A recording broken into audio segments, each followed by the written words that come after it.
Salmo 111 diz assim: Aleluia, de todo o coração rendei graças ao Senhor, na companhia dos justos e na assembleia.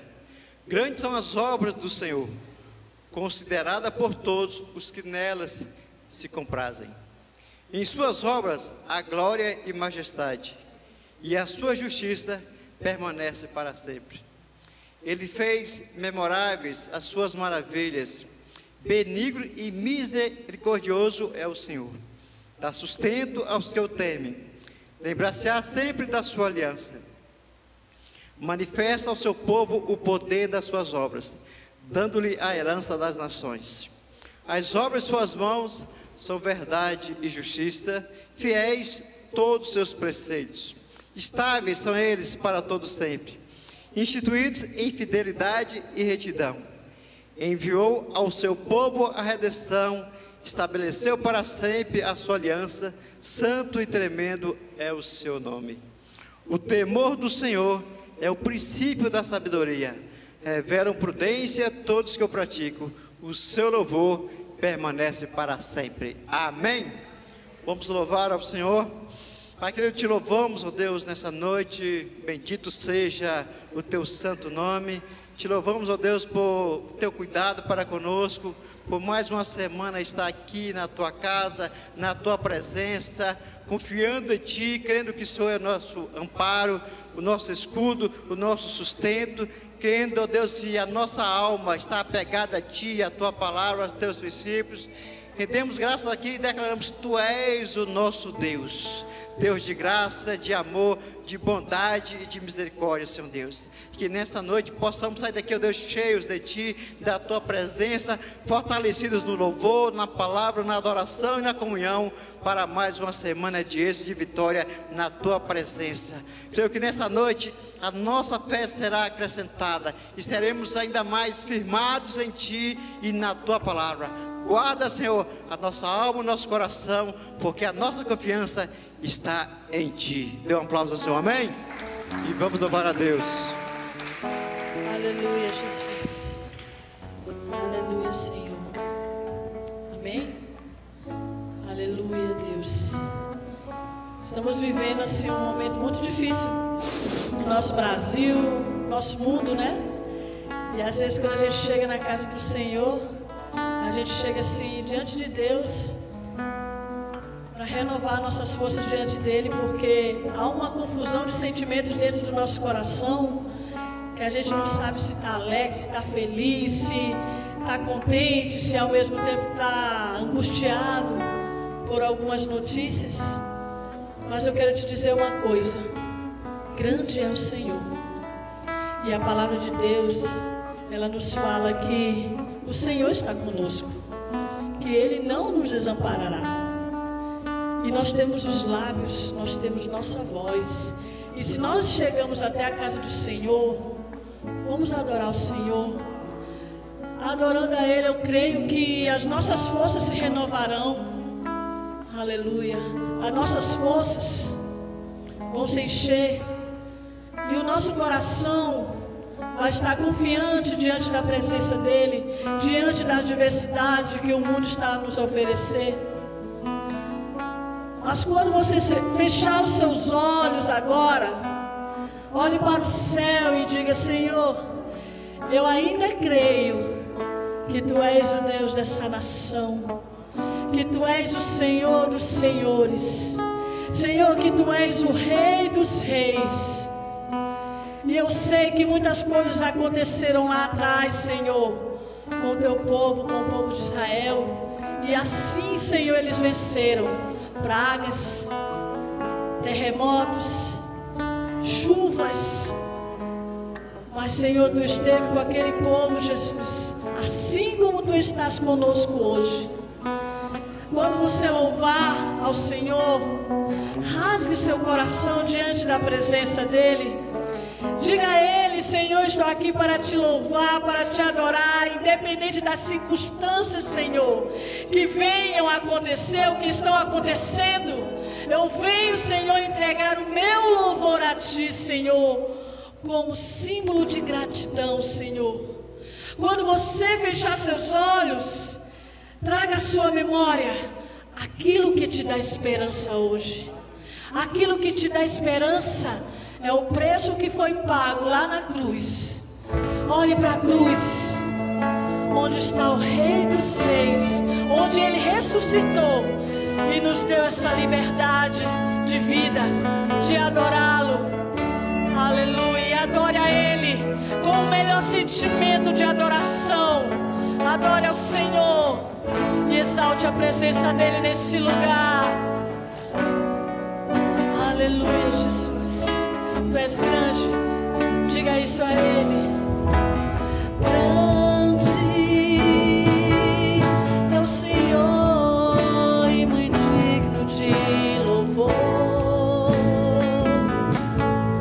Na cidade do nosso Rei, seu santo monte, a alegria de toda a terra.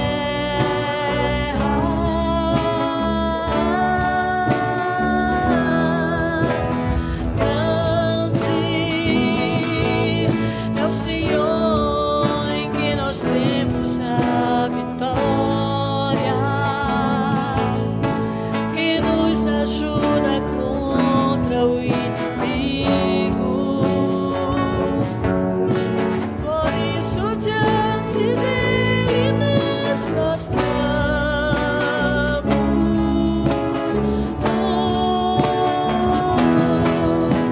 Queremos o teu nome engrandecer. Diga isso a Ele. E agradecer-te por tua obra em nossas vidas. Confiamos em teu infinito amor, pois só tu és o Deus eterno sobre toda a terra. Pois só tu és Senhor, o Deus eterno, Senhor, sobre toda a terra. Aleluia, Jesus. Aleluia, Senhor. Diga que Ele é grande. Grande é o Senhor e muito digno de louvor. Diga isso a Ele. Cidade do nosso Deus, seu santo monte, a alegria de toda a terra. Tu és a minha alegria, Senhor.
engrandecido sobre a terra, Senhor. Nossas vozes te exaltam, Senhor, e não cessarão de louvar a ti sobre os quatro cantos dessa terra, Jesus. Aleluia, Jesus. Jesus.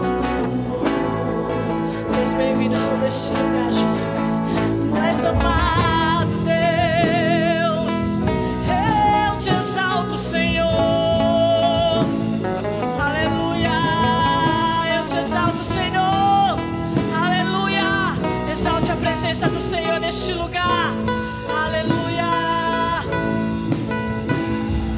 Ele é exaltado, o Rei exaltado no céu. Eu louvarei. Ele é exaltado para sempre, exaltado o seu nome. Louvarei.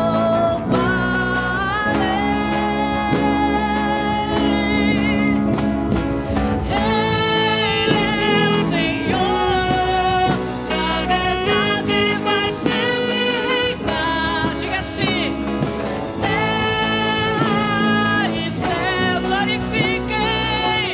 Oh,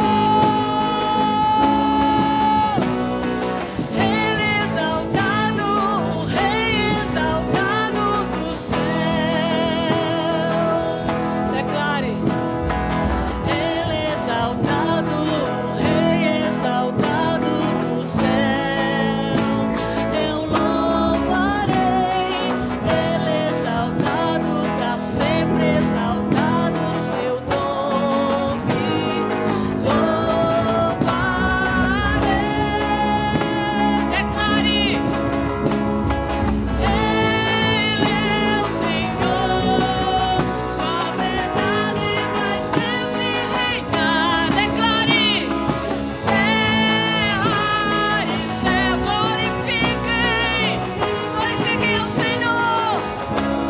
Oh, Ele é exaltado, o Rei exaltado do céu. Ele é o Senhor.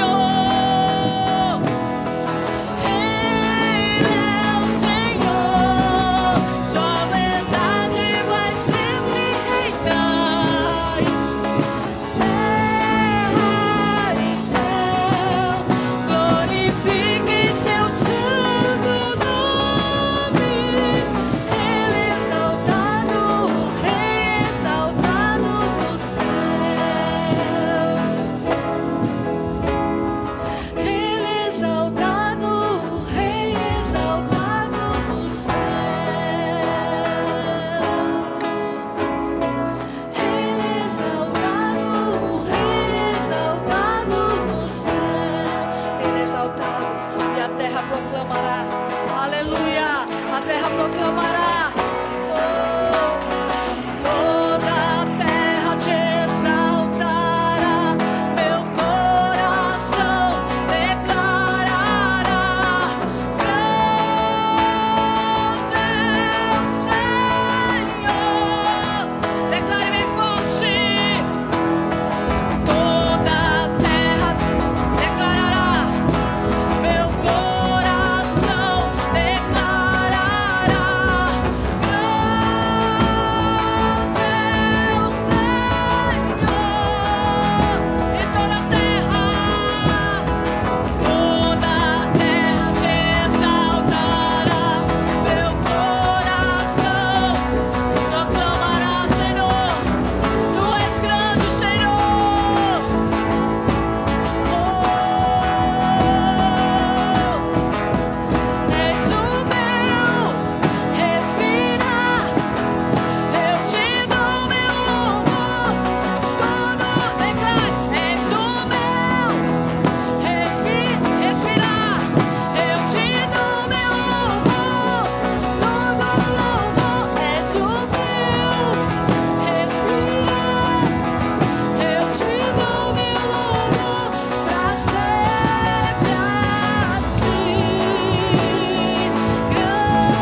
sempre, Senhor.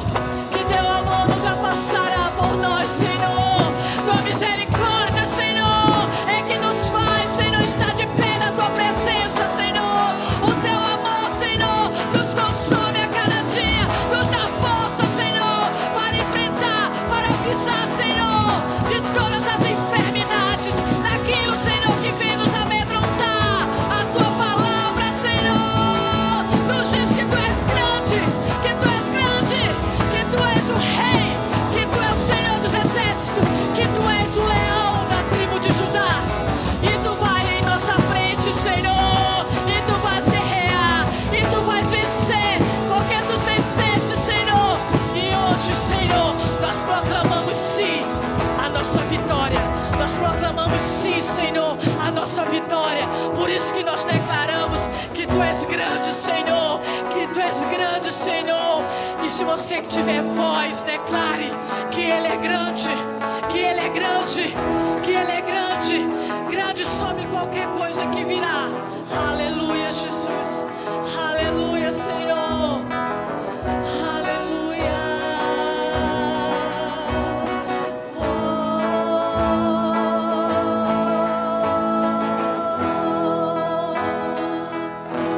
Dê um forte aplauso ao Senhor. Exalte o nome do Senhor Jesus. Aleluia, Deus. Deus trouxe ao meu coração uma palavra. Tem uma semana, um pouco mais de uma semana que eu tenho pensado nela. Todos os dias eu chego no meu serviço, antes de começar qualquer tarefa, a minha primeira tarefa é abrir a palavra e ler um capítulo da palavra. E nesse dia eu comecei a ler. Eu comecei a ler a palavra. E aí me peguei lendo 1, 2, 3 capítulos sem perceber. Porque eu estava lendo e pensava, aí peguei uma folha de lado e comecei a anotar algumas coisas. E pensando, daqui a pouco eu falei assim, ixi, eu estou aqui no meu trabalho, tenho que trabalhar. Às vezes a palavra ela empolga a gente, né? E faz algo interessante. E Deus foi trazendo ao meu coração, e ao mesmo tempo que Ele trouxe ao meu coração, eu vi alguns cânticos no meu coração, e eu comecei a me emocionar com a palavra que Deus tinha falado naquela manhã. E vim meditando nela ao longo desses dias.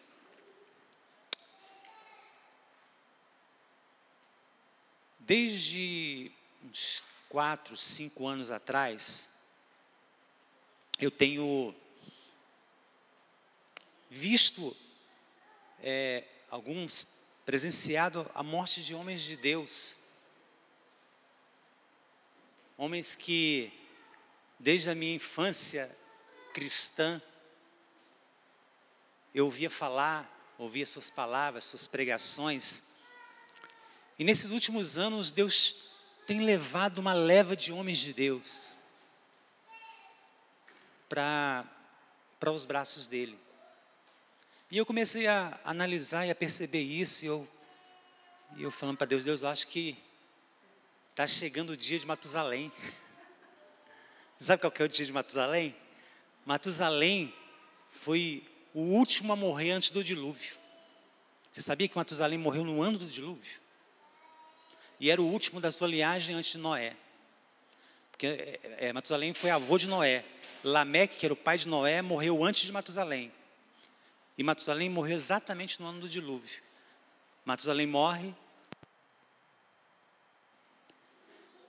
Isso me traz, começou a me trazer esse sentimento de olhar para o mundo, olhar para as circunstâncias, para as coisas que estavam acontecendo e estão acontecendo, e pensar sobre tudo isso, porque a iminência dessas coisas acontecerem é algo muito forte, de tudo que está havendo no nosso meio nesses dias.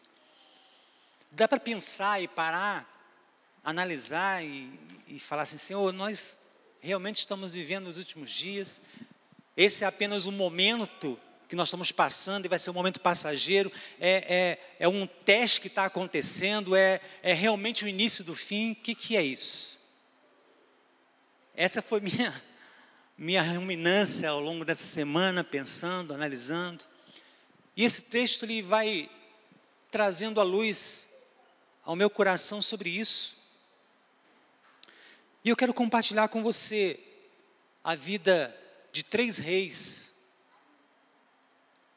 E eu quero te falar sobre 3 reis, eu quero te falar sobre Deus, e quero te falar sobre a palavra que não muda.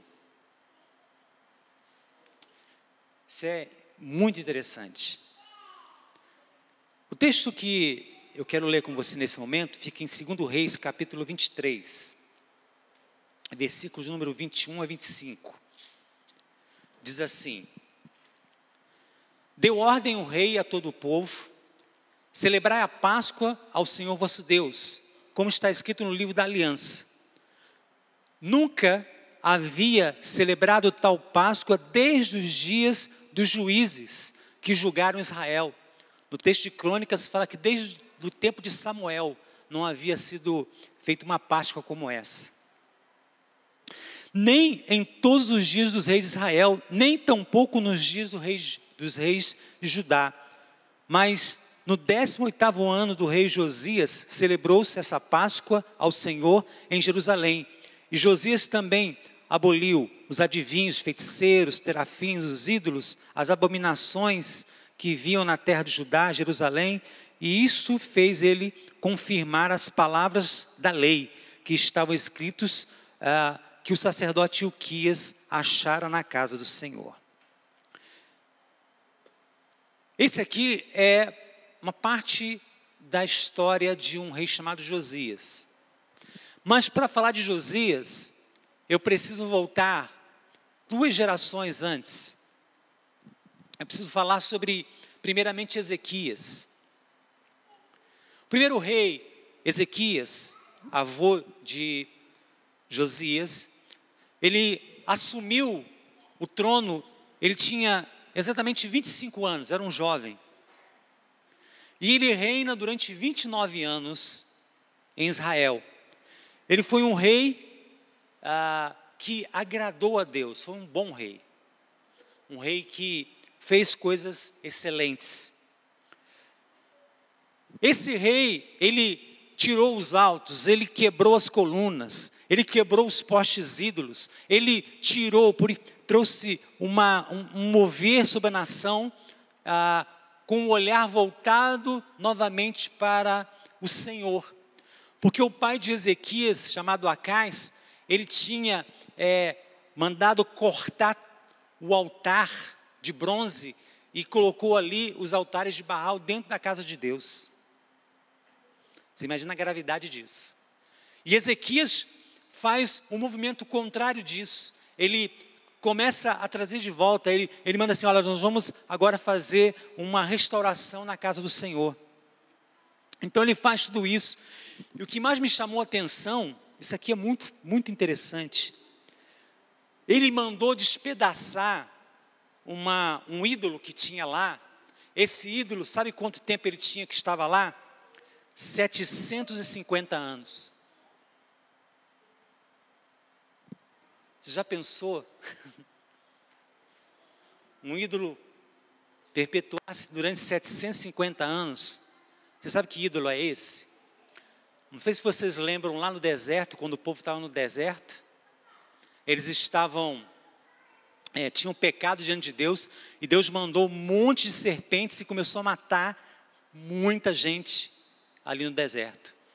E aí Deus falou para Moisés: Moisés, pega uma haste, faz uma serpente de bronze, e coloca nessa haste, e todo aquele que olhar para aquela serpente, ele vai ser curado.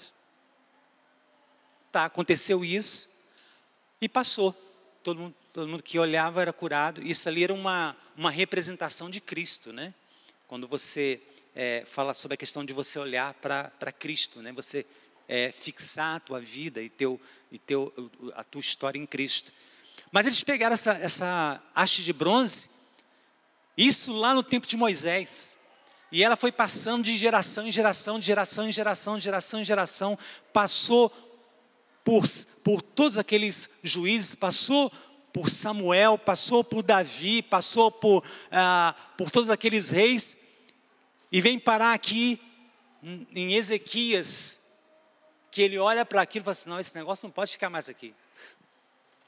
Isso já passou da hora, né? O tempo já é demais, 750 anos, sai fora daqui em nome de Jesus. Ele não falou isso porque Jesus não tinha nascido ainda, mas essa era a intenção do coração dele, quando se fala disso, né? Aquele que havia de vir, mas ele quebrou essa serpente em nome poderoso do Senhor Deus dos exércitos, e foi tirado, e isso trouxe a ele diante de Deus. Deus se agradou tanto desse homem, que os próximos 14 anos de reinado dele foram um reinado de vitória. Tudo que ele fazia, ele conseguia conquistar, tudo que ele realizava, Deus dava vitória para ele. Ezequias se tornou um rei próspero, abençoado no seu reino, até que um dia ele adoece. Num dia que ele tinha sido livrado de um grande exército, que ele tinha colocado diante de Deus, tinha chamado o profeta e falou, não, vai acontecer. Naqueles mesmos dias, ele adoece, e é uma doença fatal, a ponto de Deus falar assim, não, eu preciso avisá-lo de que eu vou levar ele para mim, vou trazer ele para mim. E ele manda Isaías lá. Isaías, o profeta, sai, vai lá na câmara onde o rei está doente, e fala para ele, olha, arruma tua casa, porque os teus dias chegaram ao fim. Você imagina Deus mandar o profeta da tua casa, lá doente, e fala isso. Ezequias, a Bíblia diz que Isaías sai, Ezequias vira para o lado, e fala para Deus, Deus, o meu coração é íntegro. Eu sou um homem que lutou pela justiça. E a Bíblia diz que naquele momento em que ele estava fazendo oração, Deus fala para Isaías, Isaías, volta lá. Volta lá porque eu ouvi a oração que ele fez. E aí Isaías volta lá. E nesse momento, Deus dá uma palavra a Isaías e fala para ele, olha, você vai ter mais 15 anos de vida. E o interessante é que ele fala assim, mas como é que eu vou saber que eu estou curado mesmo, né? Daqui a 3 dias, que eu vou estar curado. Aí ele fala assim, então faz o seguinte, você escolhe se o relógio de Acais, ele avança ou retrocede 10 graus. E aí ele fala assim, avançar é fácil, manda retroceder. 10 graus valeram 15 anos. No tempo de Josué orou para que o sol parasse, né? O sol parou. Aqui, e lá, na verdade, foi o universo que parou, né? Não foi só o sol. Porque tudo está interligado, né? Para parar o sol, precisava parar tudo. Porque tudo gira um equilíbrio completo. Aqui, Deus não só mandou parar, não. Ele retrocedeu tudo. Retrocedeu 15 anos. Retrocedeu um tempo. Mexeu com o tempo. Deus mexe com o tempo quando precisa mexer com o tempo. Deus faz coisas extraordinárias. E tudo porque este homem orou com um coração sincero. Ele faz isso. E ele ganha mais 15 anos.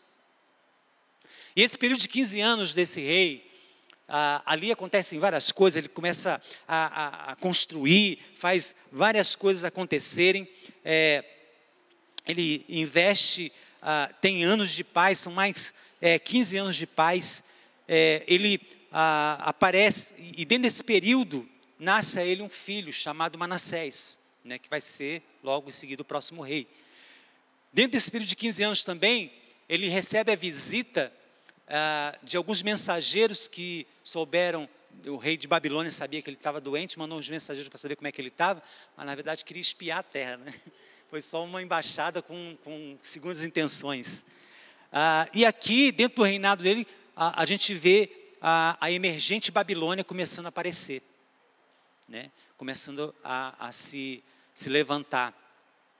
E lá na frente a gente vai ver o que vai acontecer com a Babilônia e Judá, né? Então aqui nós temos esse rei Ezequias vivendo com naturalidade, vivendo com justiça, vivendo em agrado a Deus, em louvor a Deus, a sua vida diante de Deus. Mas dentro desse período também de 15 anos, em que ele recebe esses mensageiros e ele mostra tudo. Ele está tão alegre com aqueles 15 anos a mais, que ele abre a casa e mostra, olha o que eu tenho, olha aqui a casa do Senhor, olha tanto de ouro, tanto de prata, tantas coisas que eu tenho. E aí os homens foram embora, o profeta chega para ele e fala assim, o que você fez? Não, aqui ele vieram, nos mostrou tudo, né? Abriu aqui as portas, mostrou todas as coisas. Ele falou assim, olha, esses mesmos homens vão ser os mesmos homens que vão levar Judá cativo. Vai fazer com que os teus filhos se tornem eunucos naquela terra. Vai escravizar. Mas no teu tempo, aqui é interessante a gente salientar isso, no teu tempo, você vai ter paz, pela justiça que você andou. E a alegria que ele fala assim, parece que ele tem um alívio, né? Ufa, meu tempo vai ser de paz. Assim que funciona para Ezequias. Ezequias, ele tinha um conceito pessoal com Deus muito forte. E Deus o honrou, amém? Guarda isso no teu coração. O segundo rei que nós vemos aqui, chama-se Manassés. Manassés, ele assume o trono com 12 anos de idade. Enquanto Ezequias tinha 25 anos, era jovem. Aqui, Manassés assume o trono com 12 anos de idade, um adolescente. E ele reinou 55 anos. Esse foi o tempo de reinado dele. E ele fez exatamente o oposto de tudo que seu pai tinha feito. Ele não só fez o oposto, fez pior. Ele reedificou os altos, ele reedificou os altares a Baal, ele reedificou os postes ídolos, ele adorou o exército dos céus, colocou ídolos dentro da casa de Deus, lá nos átrios, dentro da casa do Senhor, monumentos do exército dos céus, estrelas, sol, lua, para adorar. Ele sacrificou o seu filho, queimando a fogo, né, nos braços de um Deus chamado Moloque. Ele ressuscitou os adivinhos, os feiticeiros, e ele os consultava. Ele construiu imagens de esculturas, de postes e ídolos, e colocou dentro da casa do Senhor. Ele fez o povo errar. Ele fez o pior do que todas as nações que adoravam esses próprios deuses. Esse rei se tornou um rei que derramou sangue de pessoas inocentes, pessoas que amavam a Deus. E esse sangue que foi derramado, se fosse contado, ele encheria Jerusalém de um lado ao outro da cidade. De tanta gente que foi morta, de tanto sangue que foi derramado. Esse rei, ele realmente foi um rei que suscitou a ira terrível de Deus. A palavra de Deus vem sobre Judá por causa desse rei de uma maneira muito forte. Em Reis capítulo 21,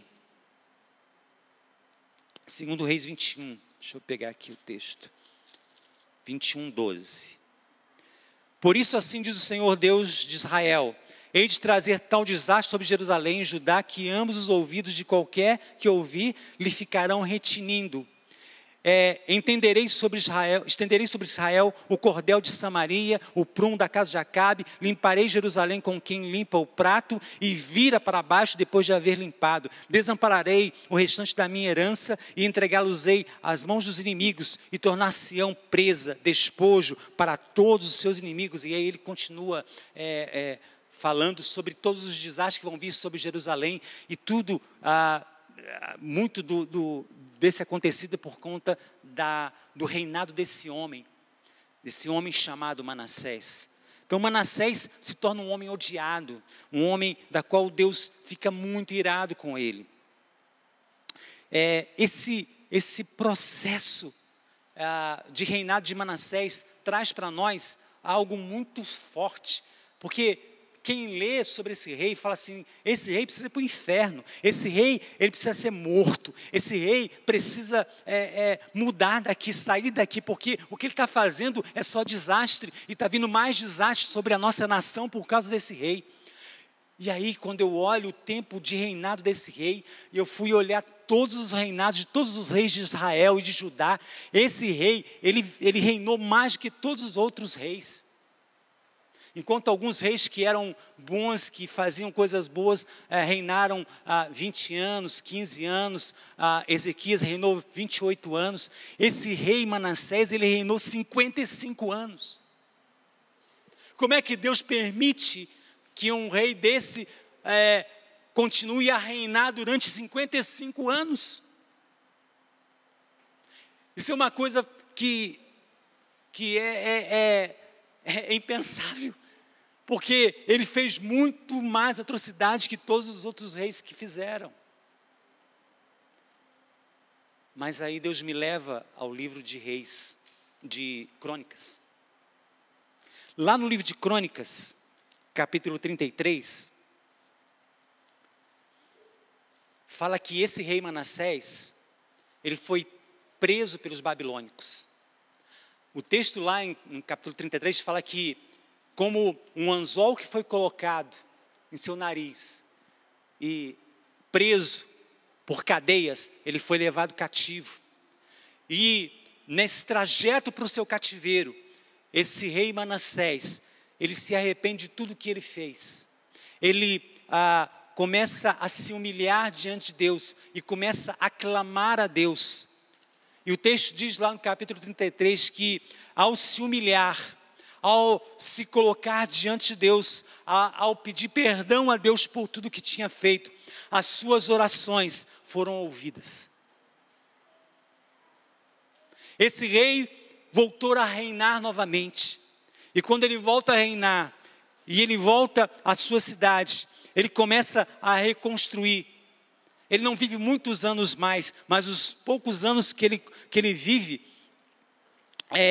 ele reconstrói várias coisas, ele tenta reativar várias coisas, ele volta à adoração a Deus, ele muda a sua constituição, a sua vida.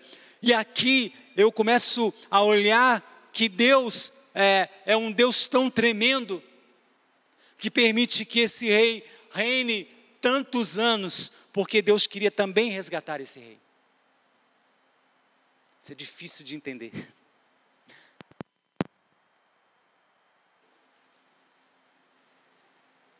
Ele morre com 67 anos. Morre e é enterrado com os reis, pais e avós dele. Mas ele se arrepende nesse período. E nesse período de arrependimento, ele tem um filho chamado Josias. E aqui começa o terceiro rei, que eu quero falar para vocês nessa noite. Josias. Josias começa a reinar ainda criança, com 8 anos de idade. Ezequias tinha 25, jovem. Manassés, adolescente, 12. Josias, 8 anos. Com 8 anos, ele começa a reinar. Logicamente com tutores, né? Provavelmente com tutores. E ele começa a reinar, ele assume o trono, e ele reina durante 31 anos. Ele ainda é criança. Ele nasce nos melhores dias de seu pai. Ele nasce no momento em que a palavra está sendo restaurada. Ele nasce no momento em que a adoração a Deus está sendo renovada. E ele começa a reinar. E ele começa a viver e aprender sobre o Senhor. Com 16 anos. Com 16 anos, ele nasce o seu primogênito chamado Jeoacás, que é o 8º ano do seu reinado. Passa a buscar a Deus, a partir de 16 anos ele começa a buscar a Deus com intensidade, como Davi, seu pai. 4 anos depois, com 20 anos, ele começa a fazer uma purificação incrível na nação, onde ele começou a tirar os postes ídolos, as imagens que estavam no templo, derrubou os altares dos balins, reduziu a pó as imagens, tirou toda a adoração que havia em Jerusalém, isso com 20 anos de idade. Com 26 anos de idade, ele começa a reparação do templo, e ele fala assim: nós vamos juntar dinheiro agora, todo o dinheiro que está vindo ao templo, com a restauração do templo, nós vamos reconstruir esse templo, nós vamos restaurar esse templo de uma maneira muito eficaz e muito forte. E eles começam a restauração. O texto diz que esses homens se tornaram íntegros, não era nem pedido conta do dinheiro, mas esses homens eram fiéis e eles reconstruíram o templo de uma maneira muito interessante. E nessa reconstrução, lá no templo, eles acham um livro chamado Livro da Lei. Provavelmente era um livro de Moisés, né? E provavelmente era o livro de Deuteronômio. É o que a tradição fala. O livro de Deuteronômio. E aí é trazido diante desse rei, no 18º ano do seu reinado. E ele pede para ser lido. E eles leem o livro. A leitura do livro traz uma comoção muito grande no coração de Josias. O texto diz que ele, naquele momento que acaba de ler o livro, ele rasga suas vestes, ele joga pó sobre a sua cabeça, ele se humilha, ele começa a clamar a Deus, porque as palavras duras daquele livro eram fortes, porque se você lembra em Deuteronômio, tem um capítulo 28 que fala sobre as bênçãos e sobre as maldições, que fala que se Israel permanecer firme nos caminhos do Senhor, vai acontecer isso, isso, isso. Mas se ela se desviar dos seus caminhos, não viver aquilo que esse livro está dizendo, vão acontecer isso, acontecer isso, acontecer isso, acontecer isso. E aí o rei cai por terra. Ele manda chamar uma profetisa chamada Ulda. E lá ela fala a esse rei Josias. Conversa e diz ao rei, manda falar ao rei algumas palavras muito, muito fortes. Ela diz ao rei Josias o seguinte: olha, Josias, você me mandou perguntar, saiba que a destruição em Judá vai acontecer. Saiba que esse povo vai ser levado cativo, porque os pecados das quais os atos das quais Manassés fez ainda estão ecoando diante de mim. Olha só a gravidade. Manassés foi perdoado, mas as consequências ficaram. E tudo vai acontecer. Mas ela também diz: eu vi o teu coração, eu ouvi o teu clamor, e saiba que nos teus dias vai haver paz. Você vai viver todo o período do teu reinado em paz. Você vai ter a graça da paz sobre a tua vida. Você vai poder viver bem. Você sabe o que Josias faz? Lembra de Ezequias? Ezequias, Deus falou praticamente a mesma coisa, né? Vai ter paz nos seus dias, Ezequias. Que bom. Você sabe o que Josias faz? Josias não fala assim: que bom, nos meus dias vai estar tudo bem. Ele não fala isso. Josias, ele continua clamando a Deus. E ele fala assim: pega o livro. E ele parte na direção do templo. Chama todo o povo. Chama os sacerdotes. Chama os nobres. Vamos ler essa palavra para todos. Todos precisam escutar essa palavra. E ele chama o povo. E ele clama a Deus diante do povo. E ele faz uma nova aliança com todo o povo diante de Deus. Eu acredito que no coração de Josias, ele não queria somente paz para si, para o seu reinado. Ele queria que todos pudessem entender tudo o que estava por acontecer. E que mudando o coração, mudando a atitude, mudando a vida em Israel, talvez Deus ainda ouvisse as orações, ouvisse o clamor e mudasse a sentença de destruição que pairava sobre aquele povo. E ele faz tudo isso, ele se torna um homem tão íntegro, que a partir daquele momento, ele faz uma revolução ali dentro de Jerusalém e em toda Judá.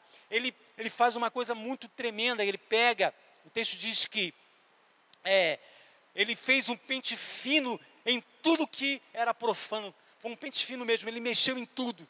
Você sabe o que ele fez? Ele destruiu todos os santuários erigidos por Salomão há 350 anos antes.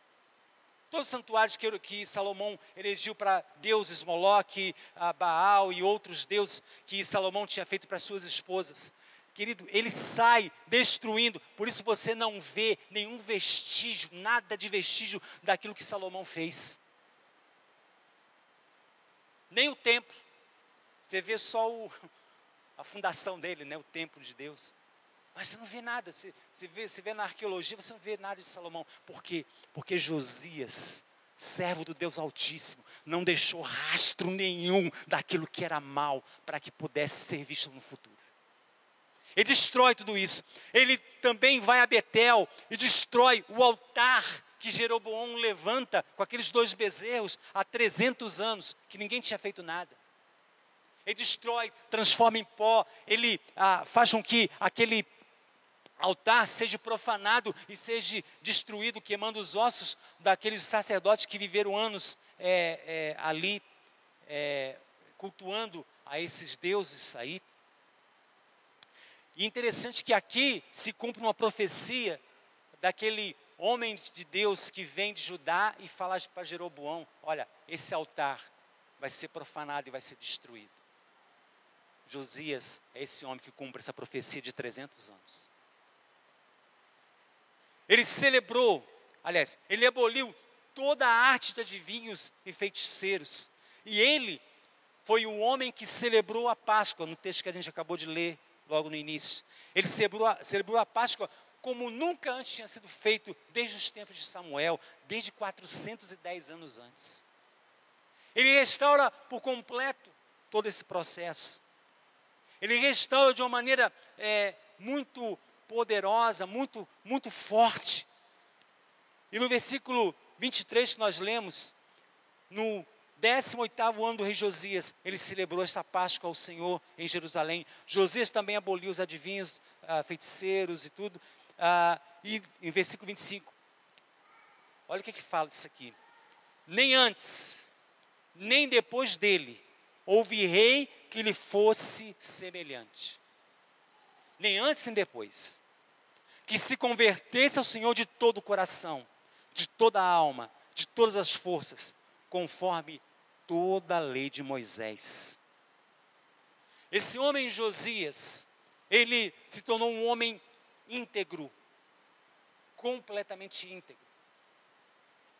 E ele se diferenciou até desses outros reis, Ezequias e Manassés.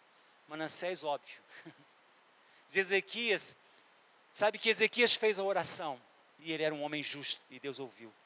Manassés fez uma oração, e ele era um homem ímpio, que se converteu, e que se arrependeu, e Deus ouviu a sua oração.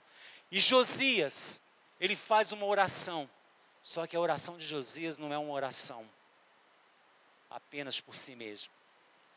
Como Ezequias, que estava doente, como Manassés, que estava à beira da perdição, da destruição da sua vida. Ele estava olhando para a nação. Ele faz uma oração de clamor. Uma oração que era para mexer poderosamente com o coração de Deus. E mexeu. Só que o que acontece? O versículo 26, que continua depois dessa colocação, né? Nunca existiu antes rei como Josias, e nem haverá semelhante a ele. que se converteu de todo o vosso coração, toda a alma, de todas as forças, conforme a lei de Moisés. Todavia, versículo 26, o Senhor não se demoveu do ardor da grande ira com que ardia contra Judá, por causa de todas as provocações que Manassés tinha provocado. Quando há uma palavra de juízo, quando há uma palavra da qual Deus disse que vai se cumprir, nada do que você faça ou deixe de fazer vai demover isso. O que eu quero colocar no teu coração é que Josias sabia disso. E mesmo sabendo disso, ele traz todo aquele povo para diante de Deus, para que pudessem ouvir acerca de Deus e pudessem se arrepender. Sabe por quê? Porque o juízo vai vir sobre a nação, mas o juízo não precisa vir sobre você.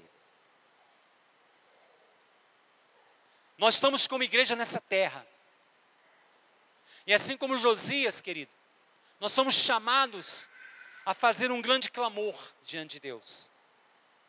Um clamor fundamental, importante, que pode mudar os destinos dessa nação, ou não. Porque nós não sabemos se o que nós estamos passando é apenas um momento. Nós não sabemos se é o início do fim. Nós não sabemos exatamente o que é. Porque a mesma coisa pensaram quando veio a Primeira Guerra. Foram 4 anos de grande agrura. A Segunda Guerra, 6 anos. O período da Guerra Fria, durante quase 40 anos. Foram períodos, alguns longos que vieram, e que depois veio grandes momentos de avivamento, grandes momentos pós-guerra, de pessoas que se voltaram para Deus. Por isso nós não podemos parar de anunciar, de falar, de clamar, de orar, de buscar a Deus de forma nenhuma, porque nós não sabemos o que vem a seguir, se é um momento ainda que esse tempo vai passar e que vai vir um grande avivamento da qual nós fazemos parte dele, ou se é um momento em que realmente vai vir um juízo e vai tomar toda a nação, como aconteceu pós de Josias.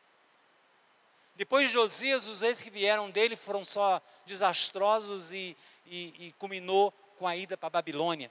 Mas em Babilônia tinha uma promessa de restauração 70 anos depois.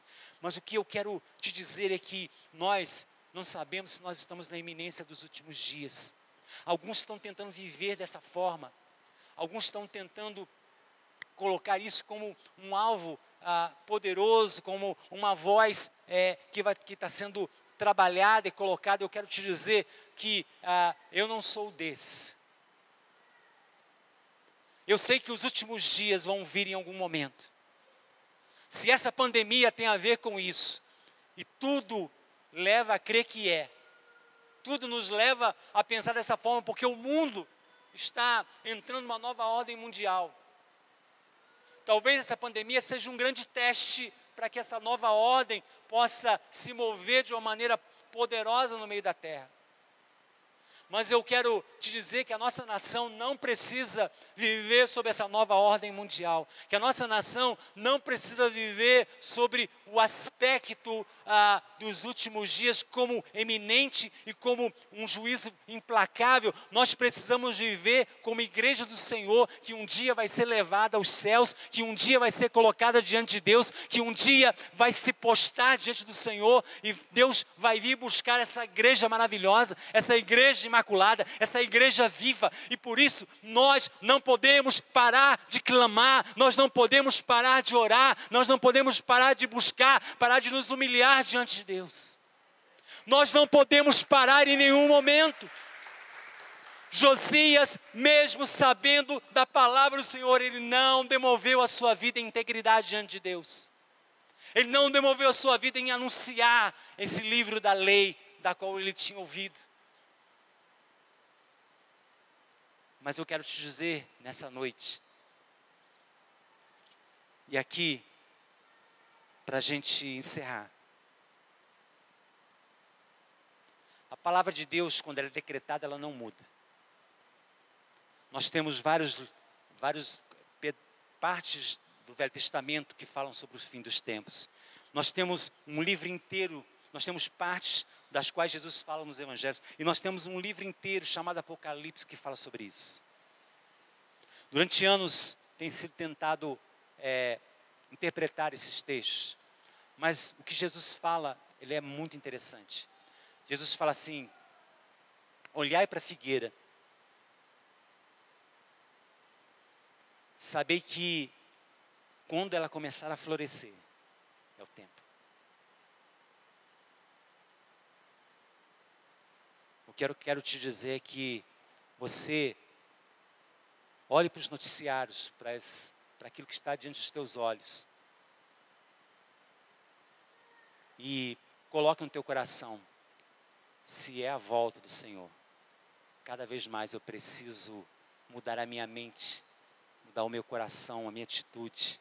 Mas eu preciso falar aos meus amigos, aos meus colegas, às pessoas que estão perto de mim. Jesus é a única solução.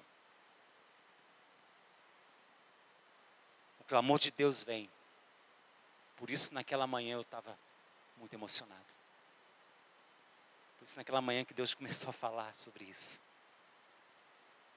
Deus reativou coisas no meu coração. Coisas que estavam meio que amortecidas, estavam anestesiadas. E Deus foi lá e derreteu. Sabe? Precisamos amar ao Senhor mesmo. Nossa vida, ela é um fio. Cada vez a morte está se aproximando mais da gente, né? Pessoas queridas que estão falecendo perto de nós. Pessoas novas. Mais novas que nós.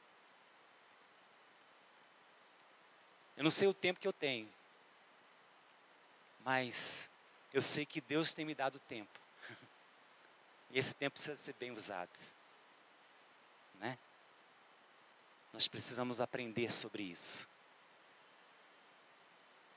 A iminência das coisas, elas estão aí. Nós não podemos mudar o curso das coisas, Deus pode. E a única arma que temos é o nosso testemunho. O nosso testemunhar e as nossas orações diante de Deus. É o que temos. É o que está diante de nós. Então, como Josias, querido, como Josias tem clamado, e o nosso Josias tem clamado muito nesses últimos meses, né? Nosso apóstolo. E às vezes sozinho. Então nós precisamos de um exército. Um exército que comece a enxergar isso. Josias queria isso, quando ele mandou ler o livro diante do povo. E eu estou lendo o livro diante do povo hoje. Amados, está escrito.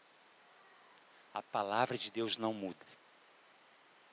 A palavra de Deus não vai mudar.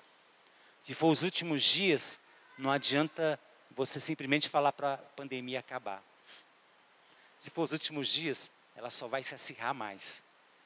Mas, por causa disso eu vou parar de orar? Por causa disso eu vou parar de clamar? Por causa disso eu vou parar de falar para as pessoas? Não. Eu vou falar para Deus: Deus, passe de mim esse cálice, mas não faça a minha vontade. Foi assim que Jesus fez?